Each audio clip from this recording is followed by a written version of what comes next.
Hi, welcome to Parnika Maths. AP 10th class Maths ma third chapter pair of linear equations in two variables. Exercise 3.2 already మనం start చేసాం కదా. Third problem దాకా last వీడియోలో complete అయిపోయింది. దాని continuation ఈ వీడియోలో చూద్దాం. థర్డ్ వన్ క్వశ్చన్ చూడండి ఏమి ఇచ్చారు. Form the pair of linear equations for the following problems and find the solution by substitution method. ఇచ్చిన క్వశ్చన్ కి pair of linear equations form చేసి సబ్స్టిట్యూషన్ మెథడ్ ద్వారా వాటికి సొల్యూషన్ కనుక్కోమన్నారు. థర్డ్ వన్ దాకా అయిపోయింది కదా. సో ఫోర్త్ వన్ క్వశ్చన్ చూడండి ఏమి ఇచ్చారు. The taxi charges in a city consist of a fixed charge together with the charge for the distance covered. అర్థమైందా? టాక్సీ ఛార్జెస్ ఎలా ఉన్నాయంటే ఫిక్స్డ్ ఛార్జ్ కట్టాలి, తర్వాత మనం ఎన్ని కిలోమీటర్స్ ట్రావెల్ చేస్తామో దాన్ని బట్టి డిస్టెన్స్ ఛార్జ్ ఉంటుంది. ఓకేనా? Fixed charge plus distance covered charge రెండు కలిపి ఉంటాయి. ఓకేనా? For a distance of 10 kilometers the charge paid is ₹105 and for a journey of 15 kilometers the charge paid is ₹155. What are the fixed charges and the charge per kilometer? How much does a person have to pay for traveling a distance of 25 kilometers? Question అర్థమైందా? Question ఏవైతే పెద్దగా ఉంటాయో వాటి solution అంత సింపుల్గా ఉంటుంది, మాకు చాలా ఈజీగా ఉంటుంది. క్వశ్చన్ అర్థం చేసుకోండి. ఒక ట్యాక్సీ సిటీలో ట్రావెల్ చేసే ఒక ట్యాక్సీ ఎలా అంటే ఫిక్స్డ్ ఛార్జ్ కట్టాలి, ప్లస్ మనం ఎన్ని కిలోమీటర్స్ ట్రావెల్ చేస్తామో ఆ ట్రావెలింగ్ డిస్టెన్స్ని బట్టి ఛార్జెస్ కూడా ఉంటాయి. Fixed charge plus travelling distance charge రెండు కలిపి మనం పే చేయాల్సి వస్తుంది. 10 kilometers ట్రావెల్ చేసిన దానికి ₹105 పే చేశారు. 15 kilometers ట్రావెల్ చేసిన దానికి ₹155 పే చేశారు. అలాంటప్పుడు ఫిక్స్డ్ ఛార్జ్ ఎంత, ఛార్జ్ పర్ కిలోమీటర్ ఎంత, ఈ రెండు మనం కనుక్కోవాలి ఫస్ట్. సెకండ్ క్వశ్చన్ మళ్ళీ చూద్దాం. ఇక్కడ let the fixed charge bx, fixed ఛార్జ్ని x అనుకుంటున్నాం.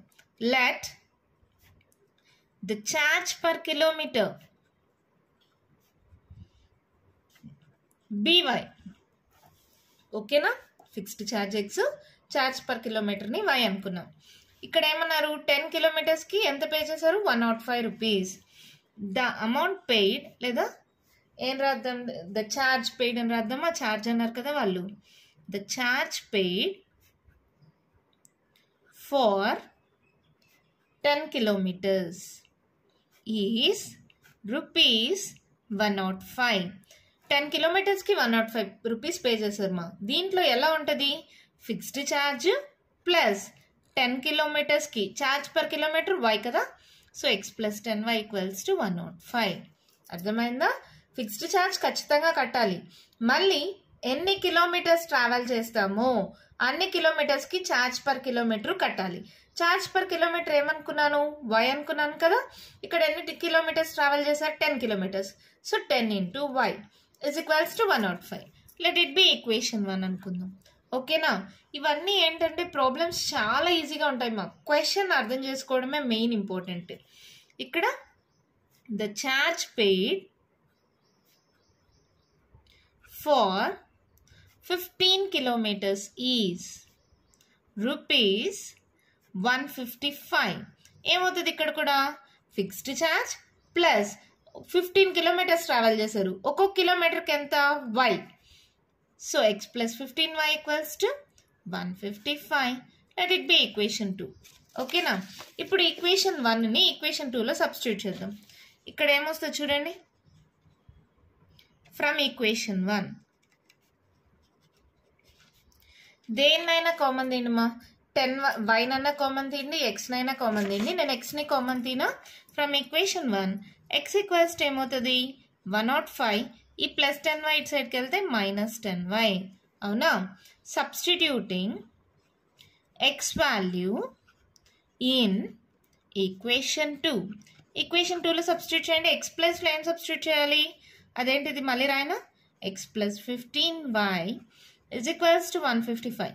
x ప్లేస్లో ఏం సబ్స్టిట్యూట్ చేస్తాం, 105 - 10y + 15y = 155. 15లో 10 పోతే ఎంతమా, 5y = 155. ఈ ప్లస్ 105 ఇటు సైడ్కి వస్తే -105. అర్థమవుతుందా? ఇప్పుడు 5y ఈక్వల్స్ టు ఇక్కడ చూడండి 155లో 105, 5లో 5 పోతే 0, 5లో 0 పోతే 5, so 50. So y equals to ఏమవుతుంది 50/5. That implies y equals to 5 times 50. y value వచ్చేసిందా? ఈ వాల్యూని తీసుకెళ్ళి xలో సబ్స్టిట్యూట్ చేద్దాం. సబ్స్టిట్యూటింగ్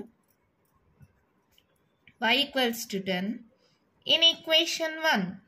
ఈక్వేషన్ 1 నుంచి xకి రాసుకున్నా కదా, దాంట్లోనే సబ్స్టిట్యూట్ చేస్తున్నాం. x equals to 105 minus 10y. 105 minus 10 into y ఎంతమా 10. So 105 minus 10 times 100. సో 105లో 100 పోతే ఎంత 5. సో x ఈక్వల్స్ టు 5 వచ్చేసింది. x వాల్యూ వచ్చేసింది, y వాల్యూ వచ్చేసింది. క్వశ్చన్ మళ్ళీ అర్థమైంది కదా మీకు ఎలా చేసామనేది. x వాల్యూ y వాల్యూ వచ్చేసాయి. అంటే x అంటే ఏంటి? Fixed charge. Therefore fixed charge equals to x, that equals to 5 rupees. Mali, the charge per kilometer is equals to y, that equals to 10 rupees. Okay nama? This first question. Find the fixed charge and the charge per kilometer. Kanukonesama. How much does a person have to pay for traveling a distance of 25 kilometers annaru. Adi second question. The amount, లేదా the charge to be paid for traveling a distance of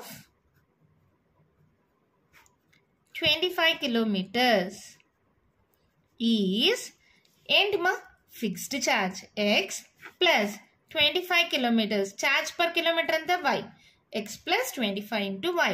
x ఎంత 5 plus 25 into y ఎంతమా 10. So ఇది ఏమవుతుంది 5, 25 times are 250, 250 plus 5, 255.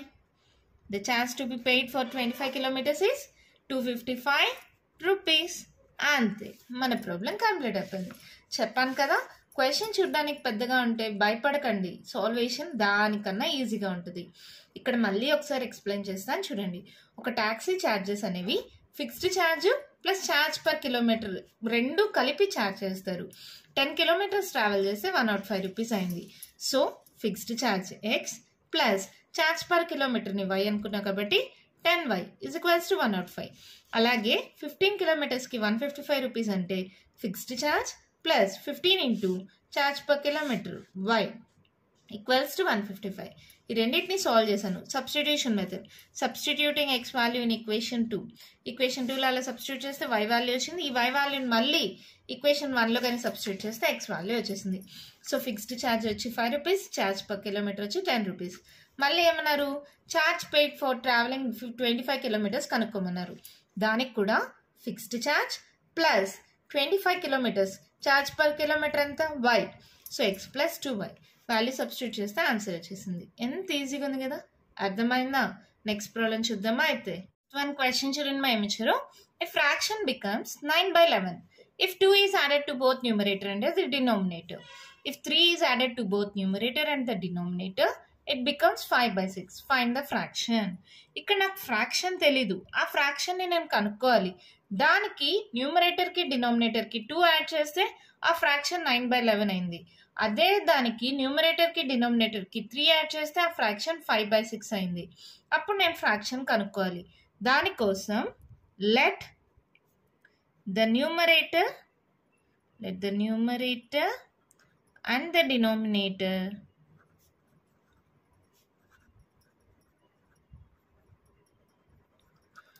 of the fraction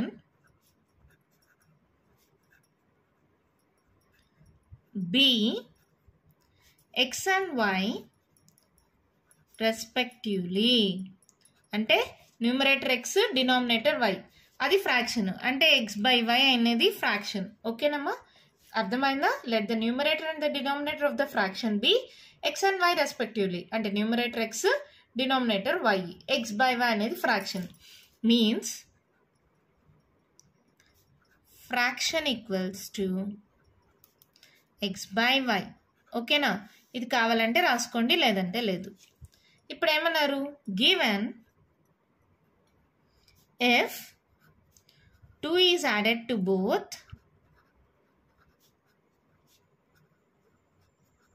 it becomes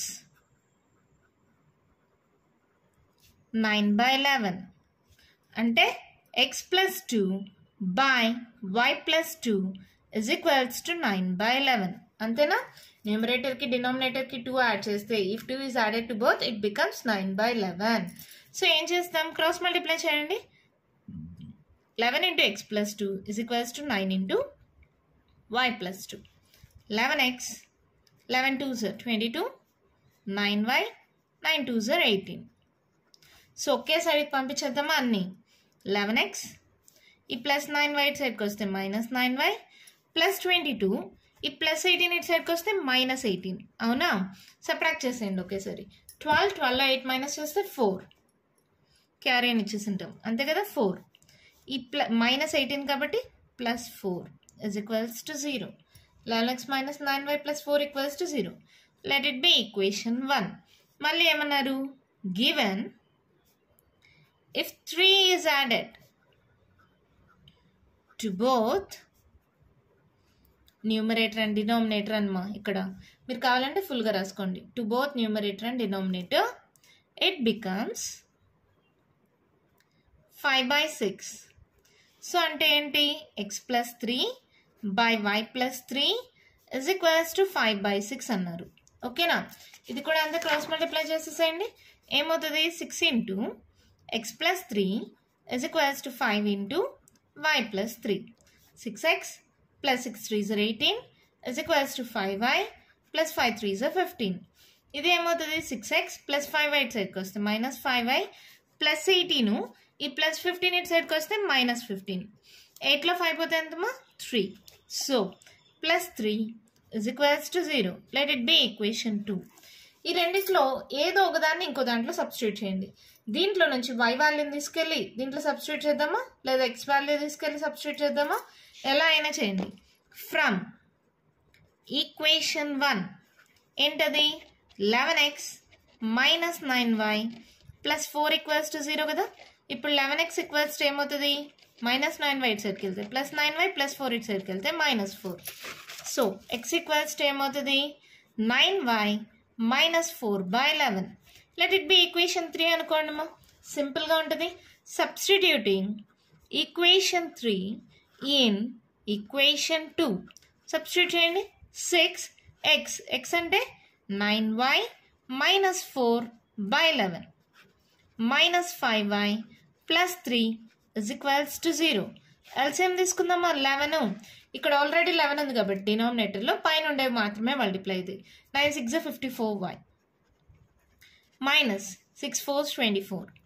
ఇక్కడ denominator లేదు కాబట్టి 11తో multiply అవుతుంది. 11 5 55, 11 3 33 is equals to 0. ఇక్కడ డివైడ్ అవుతుంది, ఇటు సైడ్కి వెళ్తే మల్టిప్లై అవుతుంది. 0 into 11 equals to 0. So denominator ఏం లేదు, పైన న్యూమరేటర్ చూడండి. 55లో 54 పోతే ఎంతమా, 1 మైనస్ y. ఇక్కడ చూడండి 33 మైనస్ 24 ఏమవుతుంది, 13లో 4 మైనస్ చేస్తే 6 7 8 9 క్యారీ అని వచ్చేసింటాం. సో అంతే 9. ఈ plus 9 is equals to 0. Minus y equals to minus 9. Minus minus cancel. Y equals to 9. Okay na? Y value వచ్చేసిందా, దీన్ని తీసుకెళ్ళి ఈక్వేషన్ 3లో సబ్స్టిట్యూట్ చేయండి. Substituting y equals to 9 in equation 3. So ఏమవుతుంది, ఇది x equals to 9y minus 4 by 11 కదా. So 9 into 9 minus 4 by 11. 9 9s 81. 81 minus 4 by 11. 11లో 4 పోతే ఎంత, 6 7. So 77 by 11. 11 7s 77. Therefore x equals to 7. వాళ్ళు ఏమన్నారు క్వశ్చన్లో చూడండి, find the fraction. Therefore fraction equals to x by y that equals to 7/9. అంతే, మన problem complete అయిపోయింది. చాలా ఈజీగానే ఉంది కదా. ఇది కూడా చూడండి, ఇక్కడ ఏమన్నారు, మనకు ఫ్రాక్షన్ తెలీదు, సో x/y అనుకున్నాను. న్యూమరేటర్కి డినామినేటర్కి +2 కానీ యాడ్ చేస్తే 2ని యాడ్ చేస్తే ఫ్రాక్షన్ 9/11 అయింది. సో దాని ద్వారా ఒక ఈక్వేషన్ వచ్చింది. అదే ఫ్రాక్షన్ x/yకి 3ని యాడ్ చేస్తే 5/6 అయింది. దాని ద్వారా ఒక ఈక్వేషన్ వచ్చింది. ఈక్వేషన్ 1 నుంచి ఎక్స్కి వాల్యూ కనుక్కొని దీన్ని ఈక్వేషన్ 2లో సబ్స్టిట్యూట్ చేశాను. సబ్స్టిట్యూషన్ మెథడ్లోనే చేయమన్నారు మా, సో సబ్స్టిట్యూట్ చేశాను. సబ్స్టిట్యూట్ చేసి సాల్వ్ చేస్తే y వాల్యూ వచ్చింది. ఈ y వాల్యూని మళ్ళీ ఈక్వేషన్ 3లో కానీ సబ్స్టిట్యూట్ చేస్తే x వాల్యూ వచ్చింది. సో ఫ్రాక్షన్ ఏమనుకున్నాం మనం క్వశ్చన్లో స్టార్టింగ్లో, x/y. సో x ఎంత 7, y ఎంత 9, సో 7/9. ఎంత ఈజీగా ఉంది కదా, ప్రాబ్లం కంప్లీట్ అయిపోయింది కదా. నెక్స్ట్ వన్ చూద్దామా. అయితే నెక్స్ట్ వన్ క్వశ్చన్ చూడండి మా, ఏమి ఇచ్చారు. 5 years hence the age of Jacob will be 3 times that of his son. 5 years ago Jacob's age was 7 times that of his son. What are their present ages? Question అర్థమైందా. 5 years తర్వాత Jacob's age 3 times of his son ఉంటుంది. 5 yearsకి ముందు Jacob's age 7 times that of his son ఉంటే present ages కనుక్కోమన్నారు. Question క్లియరే కదా. ఇప్పుడు solution చూడండి. నాకు present ages తెలియదు కదా. Let present age of Jacob be x. Let the present age of his son be y. 5 years hence అన్నారు అంటే after 5 years. After 5 years Jacob's age is equals to ఏమవుతుంది మా 5 years తర్వాత అంటే x plus 5. Son's age ఏమవుతుంది y plus 5. అవునా. ఏమన్నారు అప్పుడు, age of Jacob will be 3 times that of his sun.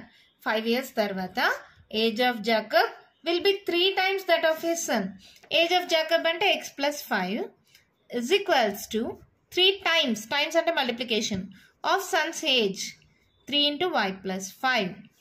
ఓకేనా. Jacob's age is equals to 3 times, times అంటే multiplication, of his son's age y plus 5. ఓకేనా. ఇప్పుడు ఒక ఈక్వేషన్ వచ్చేసి చూడండి. x plus 5 is equals to 3y plus 5 3 is 15. So ఎక్స్ని common తీసేద్దామా. x equals to 3y, ఈ ప్లస్ 5 ఇటు సైడ్కి వస్తే -5, 15 minus 5 10. So 3y plus 10. Let it be equation 1 అనుకుందాం. ఓకేనా. మళ్ళీ ఏమన్నారు 5 years అగో అంటే before 5 years.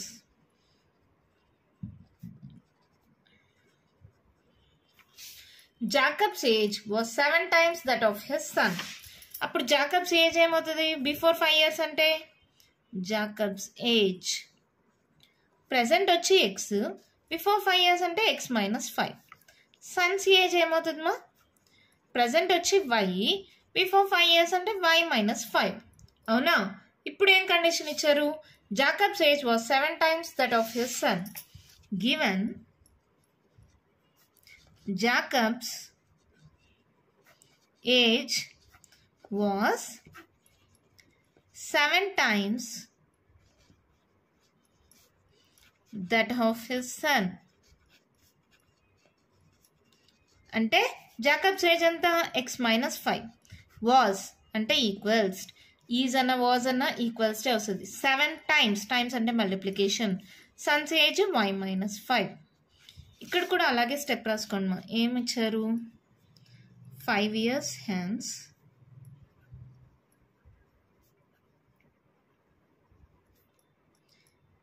the age of Jacob will be 3 times that of his son.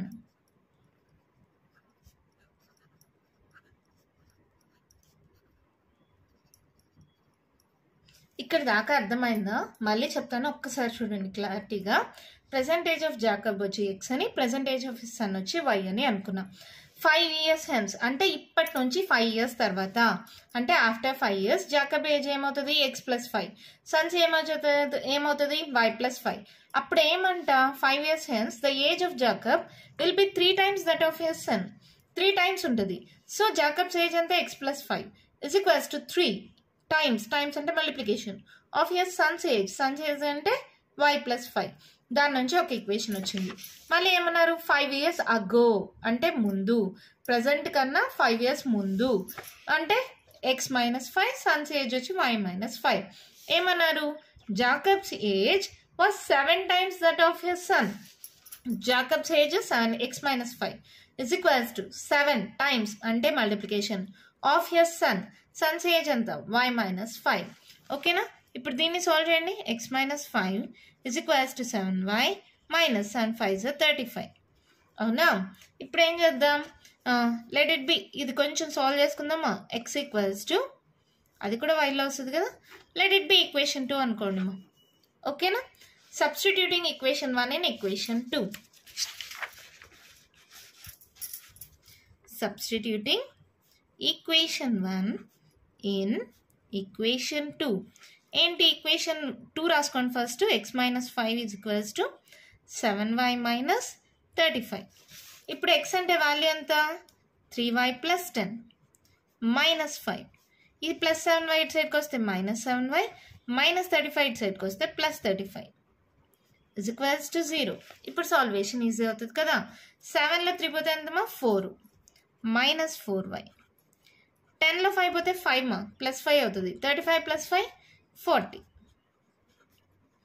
అంటే minus 4y is equals to minus 40 minus cancel 4 ones 40 by 4 ma 4 ones 4 times so y value వచ్చేసింది x value కావాలి కదా substituting in equation 1 substituting y equals to 10 in equation 1 x equals to 3y plus 10 that equals to 3 into 10 plus 10 30 plus 10 x equals to 40 అంతే మన problem complete అయిపోయింది x అంటే ఏంటి present age of Jacob therefore present age of Jacob is x that equals to 40 present age of his son